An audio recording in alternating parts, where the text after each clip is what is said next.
That's right, folks. It's another late night and time for another reach into the Just Giggle It grab bag. And tonight we're pulling out I Don't Watch Porn! Just Giggle It sketch number 63. That's right. That's right. Dragon, this is a tour de force performance from Say It With Me. Alexander Yeah. Poncio! Yo! Alexander Poncio! Okay, before we get into it, I just want to ask you one thing. I'm very curious. How did you come upon this one? Because this is an unconventional choice for us in terms of like the Halloween lineup. It's domestic horror more than anything else, and it's kind of subtle domestic horror. But it's kind of a tour de force, Dragon. I'm kind of in love with this one. So how did you come upon it? Like, what was your first reaction to it? I'm curious on your initial watch of this one. Well, sure. Well, a lot of the time, Tiki, when I'm going through Just Giggle It's videos, as everybody should, there are some thumbnails, there's some images from the episodes that just kind of intrigue me. And as I'm getting to like rewatch Harley Quinn, the Joker versus the Real World, episode 5, as I continue to do that, I'm just passing all these other videos, like, you know what, I kind of want to check that out. And I Don't Watch Porn just had this great dramatic Poncio pose, and I just kept eating away. Me like, what is this one all about? It's like one of these days I'm going to watch that Piper Henson with the orange in her mouth one, because that one just looks hilarious. Like the whole buying a car, like buying an orange. One of these days we'll get to that one. But I checked this one out. Sat down and watched that one. I'm sorry?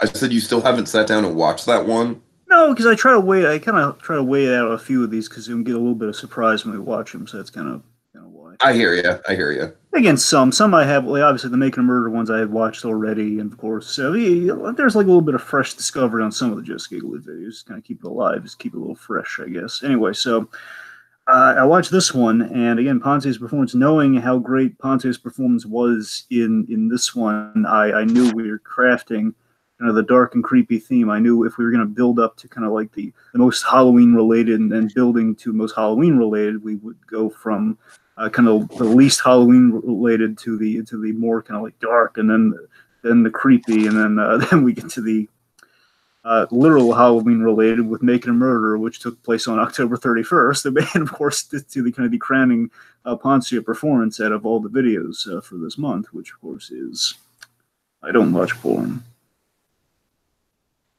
Yeah, yeah. Okay, so I guess let's get right into it, Dragon. This is only 5 minutes, but my God, it's a crazy 5 minutes. Yeah, so this episode was directed and edited very well, by the way, by Joshua Thomas, and it was written by Poncio.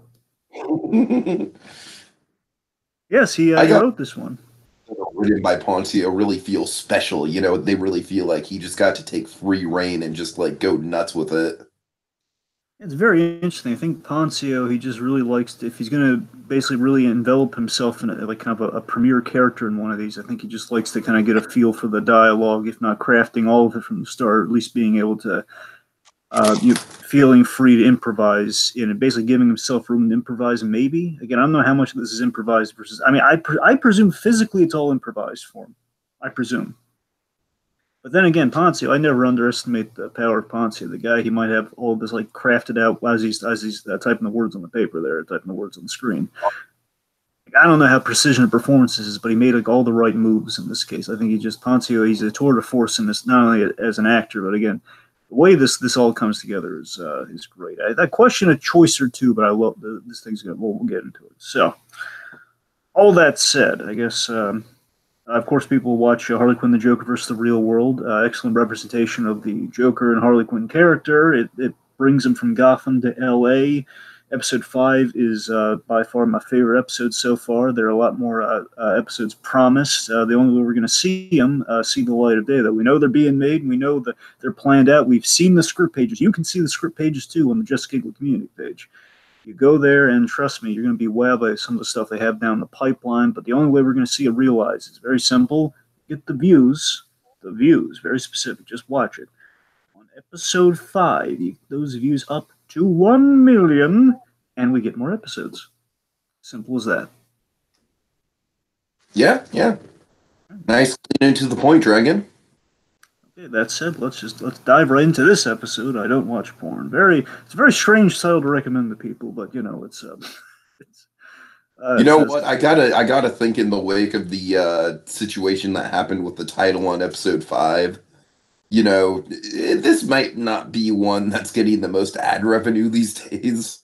of course specifically with Harley Quinn the Joker episode 5 getting changed from the robbery to the much more fruitful title, the next generation, which does very much relate to something that happens within that episode very awesomely. So watch it to find out what I'm talking about. Ooh, okay. All right. So we So start this off. Piper Henson is the wife. Yes, as mommy dearest here, Piper Henson. She's I love how accurate a mother performance she's delivering here. I mean, I love just in the look. It's like just like a little light spattering of gray on the hair. So it's like it's a mother who's had 2 kids, and you kind of buy it, despite how young Piper Henson is. I like that they're kind of selling you on that. But what really sells me, and what I really love about her performance in this, is that she has kind of the very kind of mellow, passive kind of mother quality of just like just trying to get things done and just like saying, "Honey," and then, of course then Pontius comes in just. Oh God. Pontius comes in wearing his 50s dad sweater.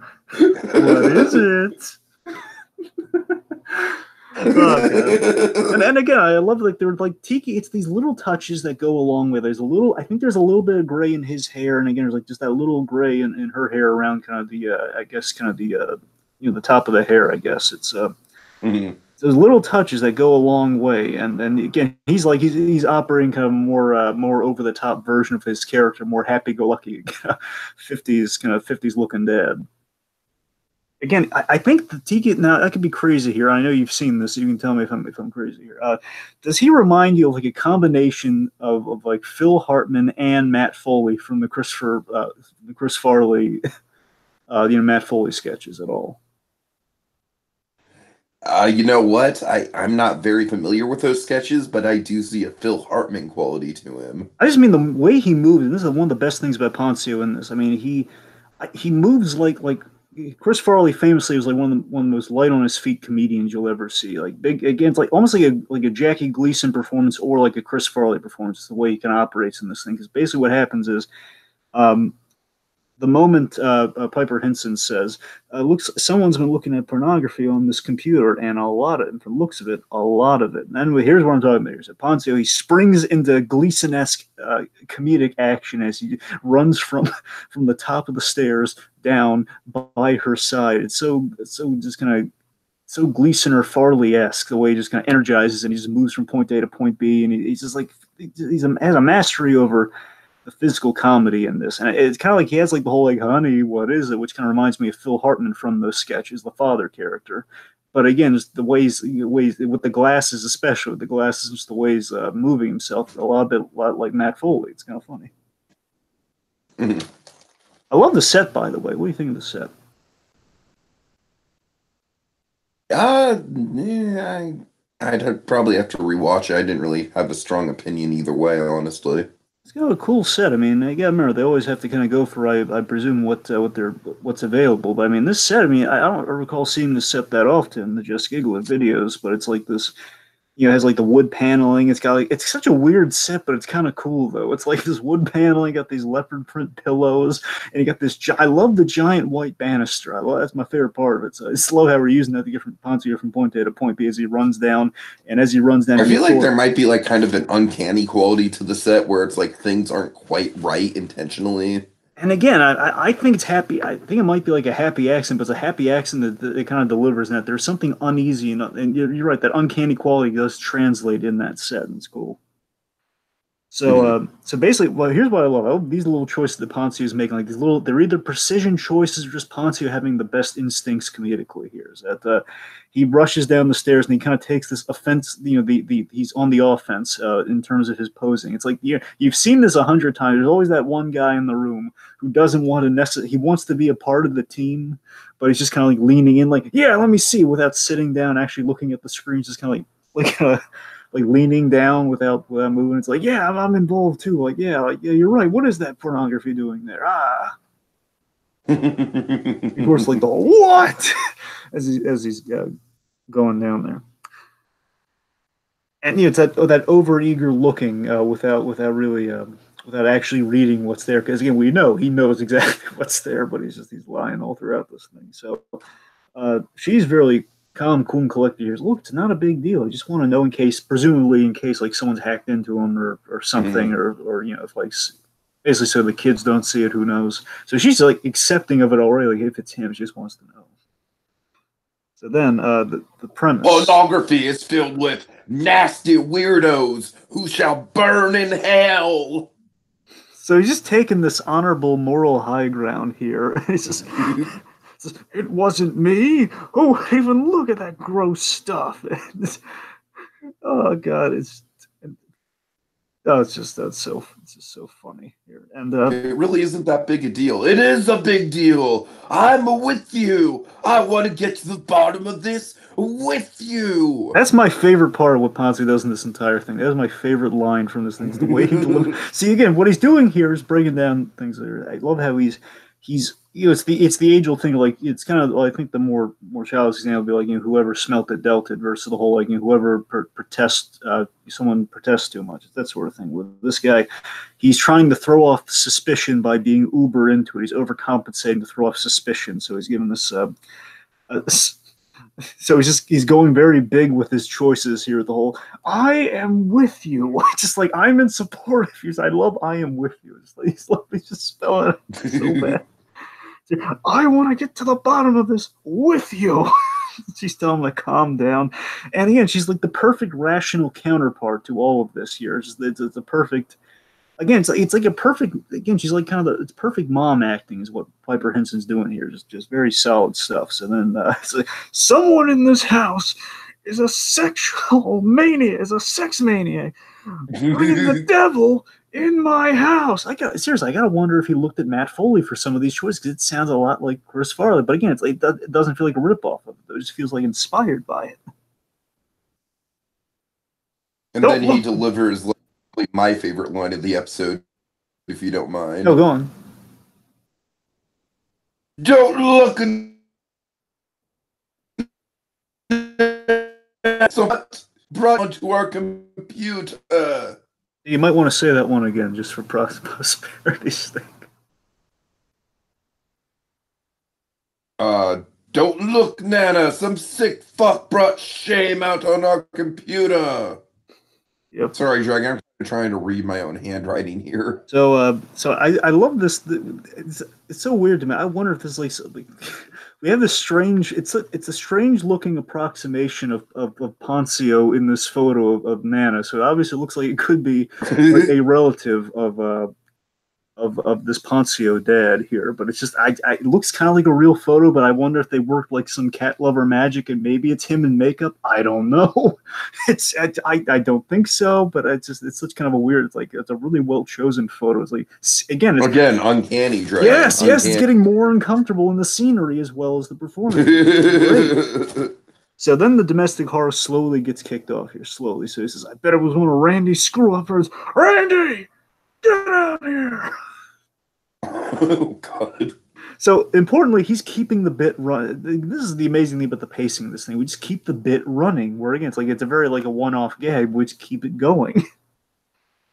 And again, the Matt Foley quality here of just like he just keeps it going here. We're doing the classic Just Giggle thing where we're amping it up to 11 and ripping the knob off as we progressively get further and further. Like they're ripping knobs off, then reinstalling knobs and ripping them off again. It's like it's just oh, it's great. So then we have this great cut, and again, the editing already is going to be really good, but then it builds to a zenith. And there's this.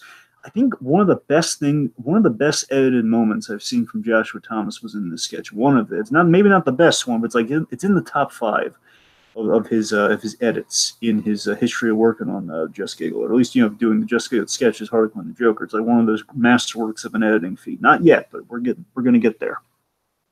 Okay. This edit of Joshua Thomas as Randy and Courtney Coleman's character. Let me hit on one of my gripes with this. In Just Giggle It again, I don't know if it's something that sometimes escapes them, but they really, I wish they'd have better credits in their video descriptions because they don't have like character names. It's always the actor. You got to do like a little bit of piecing together, like who's who.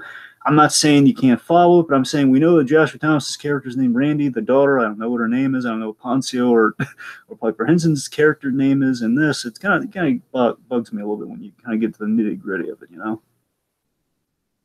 Yeah, I mean, it doesn't bother me so much because I just, I kind of go with just the generic Piper Henson as mother, and then, we got the sister character in there, so.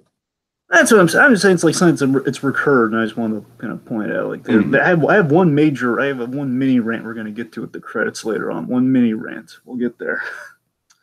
So here and or another episode.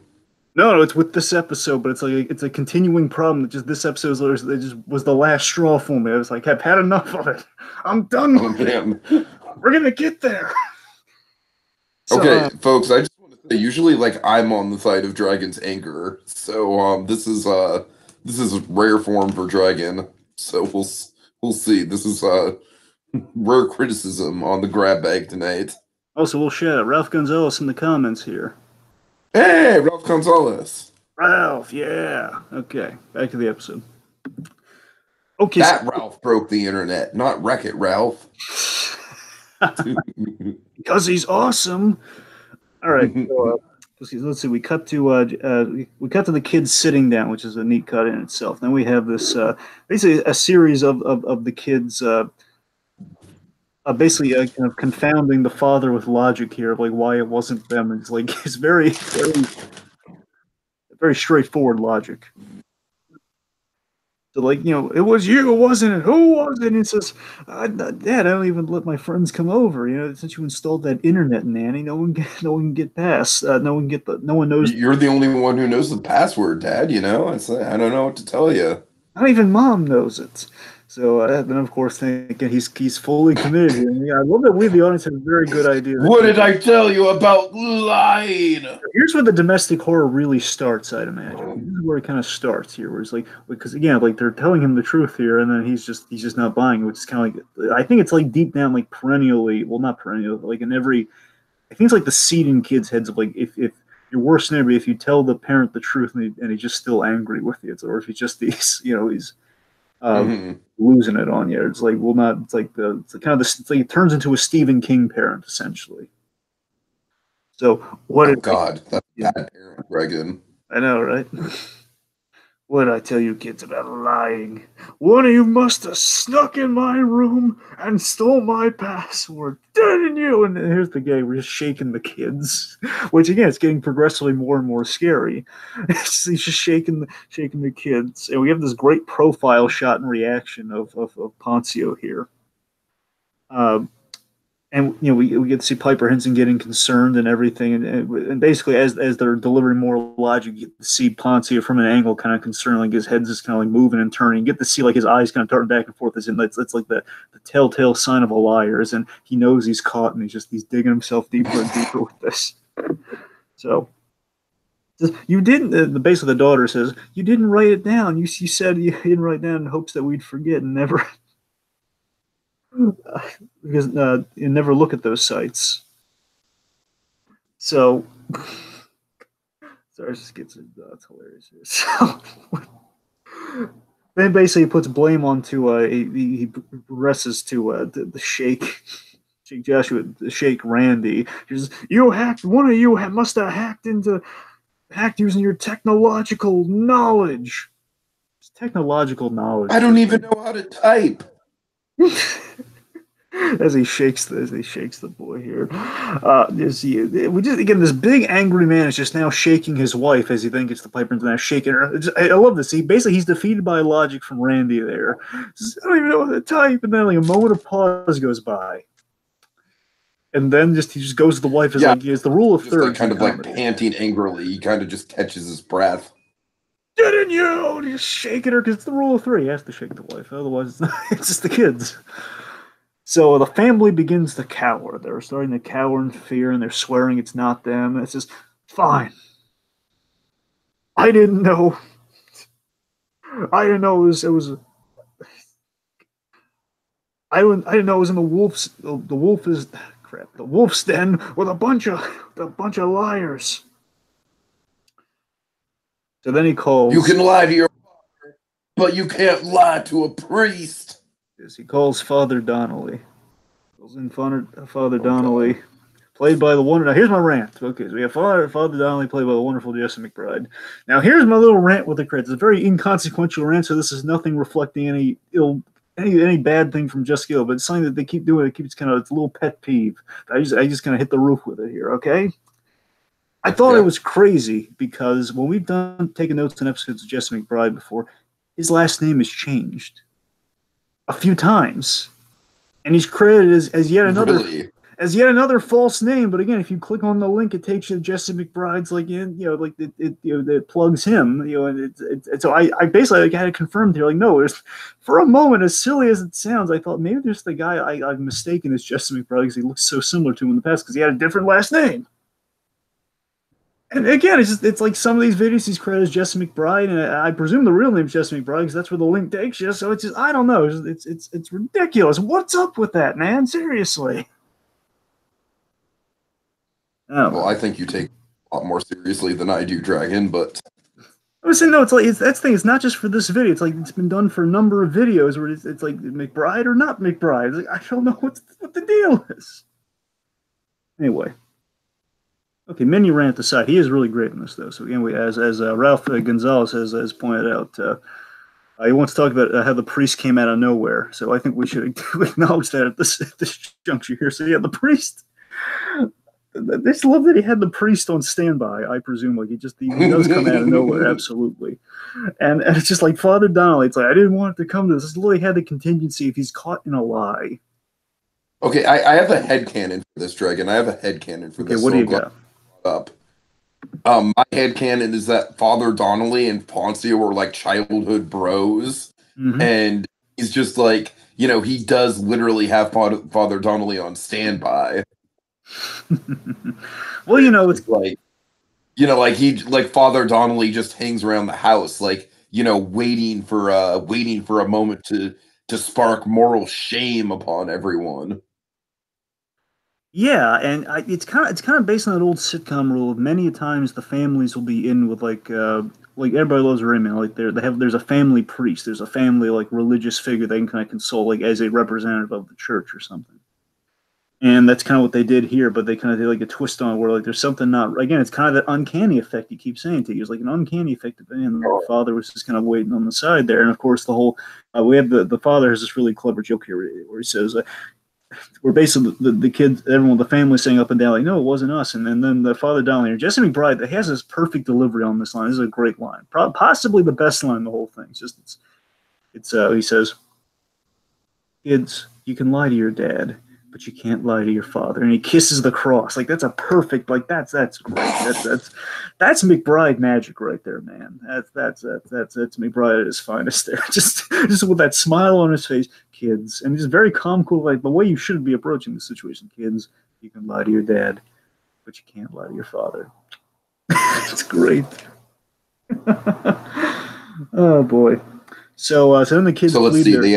Someone suggests looking at the search history, the times in the search history, and they all have alibis. The boy was at football, girl was at a play rehearsal, and I just love the phrasing of this by Brent's I was at a work-related dinner function. I just love how it has to be a work. She just can't say she was at work or she was at dinner. It's at a work-related dinner function. Sounds like she has a little bit to hide with it. I don't know. So again, we have this very involved holy authority here. Just kind of he's now involved in it now, and he is now. But I love you can really track this if you really watch the video with a fine-tooth comb. You can see Poncio's reaction to he thinks he has all the cards. He's holding all the cards. Yeah, right. I'm cleared, right? And of course, after every safeguard is breaking down around him. You can see him losing, and then the father turns on. Even the father turns on him, and when that happens, now he turns to him and basically he says, "Okay, out with the truth." And he says, "No, you don't think, sir. Confess and confess the sin and shed the Shed the poisons of this mirage. It's a great line, too. Shed the poisons of this mirage. Very nice. Yeah, very Shakespearean. So, speaking of Shakespearean, so folks, this is Emmy time for Alexander Poncio. Here, well, this is where Poncio. Folks, when we like to say that Poncio is doing like he goes from Poncio to Poncio, that's like a D'Onofrio moment. That's when Poncio kind of goes for like a D'Onofrio. It goes from D'Onofrio. It's kind of like goes from D'Onofrio to D'Onofrio. That's kind of what he's doing here. It's where Poncio he's given the Emmy performance here, and this is like one of those Emmy performances here where you see a man losing all semblance of his world around him and just kind of going into the depths of his soul. We've seen him doing this a few times. I'm not saying Poncio's incapable of this all the time. I'm just saying like when it's really earned, when it builds to this, like it's all like it's all orchestrated to this perfect moment where basically the image that you see again, it's like we get those close-ups on his eyes turning back and forth, and kind of like those brief moments where he's like catching his breath and just panting. And it's just like, again, editing, props to the editing work by Joshua Thomas, too. Oh, yeah. All right, so let's see. So, yeah, then he basically just exclaims, he drops the title. He's just like, I don't watch porn. Yes, and it says they all try to get him. Here's where the editing comes into play. So I don't watch porn, and then they all try to get him. To get him, basically, it's a rule. They present like a clean, safe space. Like, hey, it's okay. They're very accepting of it. Right, to admit it. And like the Lord will offer forgiveness, and then we have, and of course the son's like, it has to be you. There's no one else. It has to be. It has to be you. And then of course we see basically mom cops to watching it too, like, hey, I've done it sometimes. So then we get to the point. Now here's the zenith of the Joshua Thomas editing I've been hyping up here. Here's the moment here. We're locked on Poncio's face, and he gives this face where you can see the red come out in his face. This is kind of the D'Onofrio. Oh man, I can only imagine like the prep work that had to go into this. And this is what I'm saying. This is like a D'Onofrio Emmy earning. He had to get his head into. This is Poncio. This is Poncio channeling his inner D'Onofrio here, and it's perfect. Where folks can probably piece together, we're very huge fans of Daredevil. We love the actor Vincent D'Onofrio. Just a little fun fact. But just in case there are any newcomers to this, just to explain why they mentioning D'Onofrio so much. Well, that's why. And who's this Vera Farmiga girl? We haven't mentioned her yet until now. Yeah, you had to. We were on a perfect Farmiga-less run, Dragon. We can never be on a Farmiga-less run. We're not doing our jobs right if we're on a Farmiga-less run.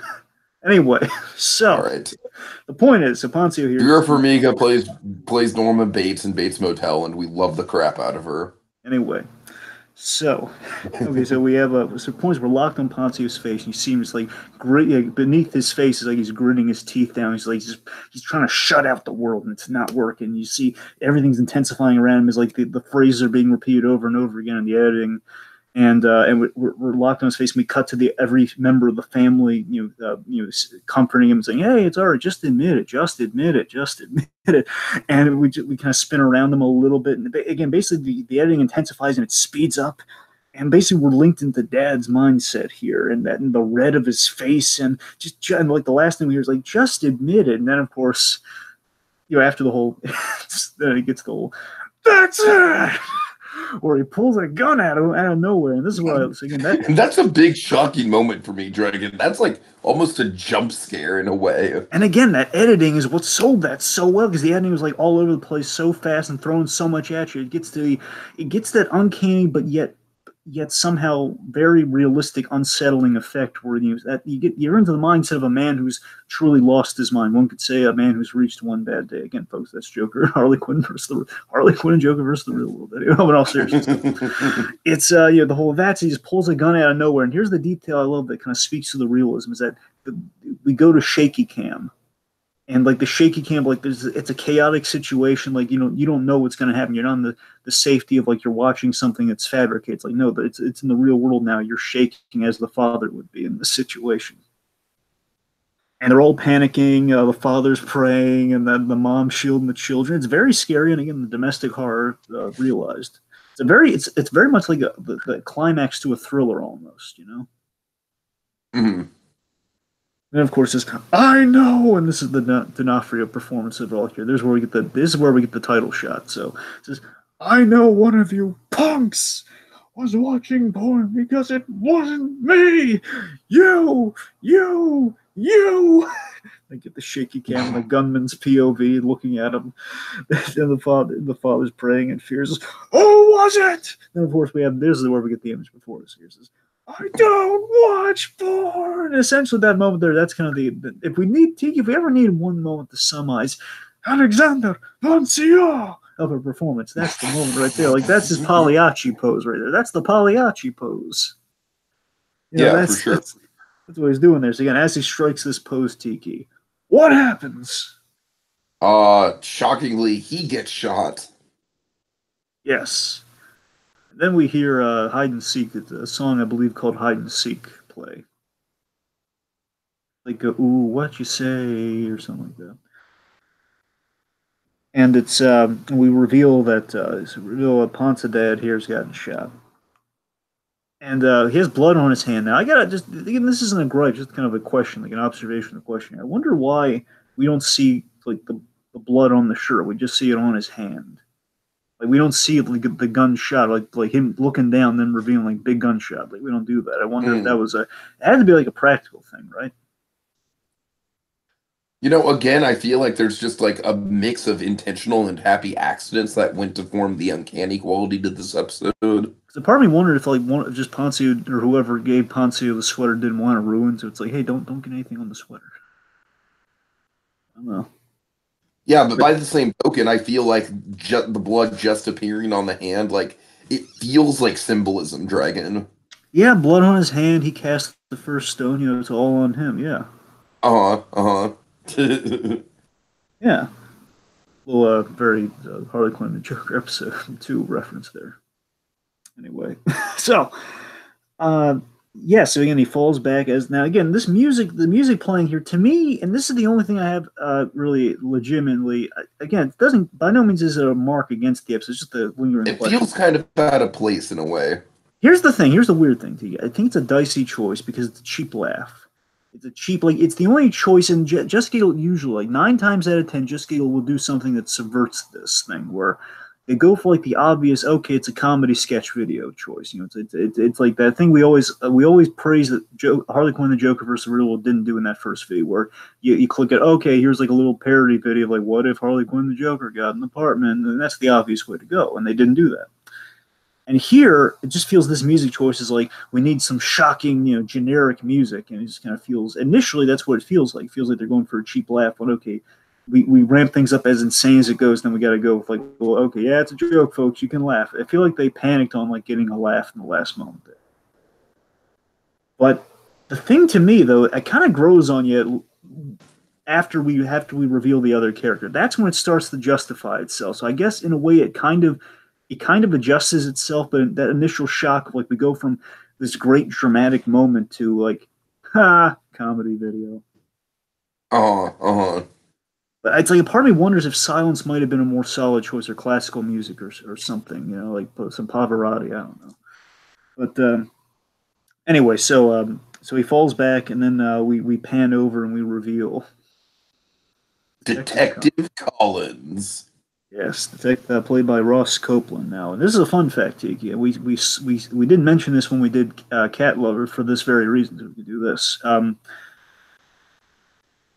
When they made Cat Lover out of order, so what happened was they did this video first. So the ending, you'll notice Cat Lover has the same ending of this video. And the reason is they did I Don't Watch Porn first, and they loved the ending so much for this, they put it into Cat Lover. So that's why, the whole detective, it's the same actor too, Ross Collins as the detective, only he was a dog detective. And that's okay, I'm up. It's the same guy. It's literally the same ending, so it's kind of a little fun fact there. I didn't really like this ending, so don't worry, I'm a cop. And it's basically it's Ross Copeland with this giant cigar, this giant fake looking cigar. Well, I guess it might be a real cigar. It's like the label looks really. It's not like the mustache of the cigar or something. Something looks off about him. It's like the uncanny effect, I guess. Oh. This man dressed as a police detective got in and he shot this poor family's deluded father. No, but in all seriousness, cop shoots the father, and then this is where the music starts to grow on you, where it kind of gets in like the chorus or something within it, where they all swarm to the detective for safety. They all get into a group hug, and he shoves the father away. He shoves the priest away. It's all over now. It's like it's okay. It's all over. And yeah, that's. Oh wait, one second. Ralph Gonzalez has something to add here. Love how the cop killed the dad and just stole his family. And he did. And Ralph's on the song here says they just started kissing the kids on the forehead and pushing the priest away in the group. Absolutely. He does like kiss Joshua Thomas's forehead here. He's like, yeah, he is kind of moving on the family a little bit there. Again, it has to be the uncanny effect of like, and he took the family. If you want to get into like the kind of the film school snobbery of it all, you could. And again, I'm not saying this is intentional. I'm just saying if you want to like overanalyze it, you could say he pushed the father away because he is now the new father figure for the family. He is he killed the threatening man with the gun, and now the man who brought salvation with a gun is taking the family, possibly creating a cycle of abuse for the future, possibly, or salvation. It's unclear. So if you want to overanalyze. Oh man, that's deep, Dragon. That's real deep. Yeah, if you want to look at it that way, you could. So, but yeah, that's the end. All right, yeah. Honestly, this is definitely in my top 5 Just Giggle It sketches we've covered so far. I think it's just really a great mix of performance and editing. You know, I don't really have that much to add. I think it kind of speaks for itself. I honestly had a hard time talking about it because my notes were crap because I hand wrote them, and you know, so I'm sorry if I couldn't keep up a lot of the time with the conversation. But yeah, it's definitely it's definitely a great mix of performance, editing, and just a really original concept, a really dark concept that kind of ties everything together, and it just kind of cements our love for Poncio even more. Yeah, I think Poncio was the driving force in this domestic horror. Absolutely. I think there's a lot of. I thought there was a lot of character in the direction again with what happened right at, again. I mean, Joshua Thomas, he killed it with the editing, and they killed it with the camera work. It was amazing in this, and I think what that ultimately communicated was a lot of character in the direction. With that, just there's something off about this with that kind of domestic, kind of scary effect in it all there, where every little camera shake communicated a little bit of character, and again, it kind of through the course of the video, it put you more and more in the mindset of the father of Poncio, and you get to see kind of like the world coming apart around him, of like this happy little family at the start of it, and just kind of going into complete madness and tragedy by the end of it. So that's very fascinating. I think this kind of takes the Just Giggle It 101 formula of like you're just going to crank up the absurdity or the darkness to 11. Of course, they took the absurdity to darkness here in 11, absolutely, but they continue to wow us with something like this. Like this is them kind of taking that usual formula, but kind of taking it to kind of this operatic, again, very silly, it takes something, like a title that's so ridiculous, an idea that's so stupid and ridiculous. I don't watch porn. Like a guy denying himself. Again, very simple comedy, but it kind of took that very simple comedic premise and it added something more to it. And that's the thing we got to keep praising about Just Giggle. That's the thing that keeps us coming back. Am I right? Mm-hmm. I mean, it's got great performances. Again, look, the things I have against this episode are very little nitpicks, as I brought up. It's like it's a question of the music, and yeah, again, like a smidgen of questions. Again, that weird crediting thing with Jess McBride. It's not even purely against this video; it's just the recurring thing with the credits. And again, it's the credits. Who cares? But it's seriously, it's all. This is fantastic stuff. I couldn't be prouder of Just Giggle with a video like this. This is, oh my god, it's fantastic. And again, kind of worthy of, like, performance-wise, is kind of the zenith of what we're doing this month for this season of the grab bag. The next thing is just going to be the most appropriate out of any of these things, so the most direct Halloween parable. But trust me, folks, this episode is one of the finest for Poncio. So yes, solid episode. All right, so join us next week for another look into the Just Giggle It grab bag. Alexander Poncio! Poncio!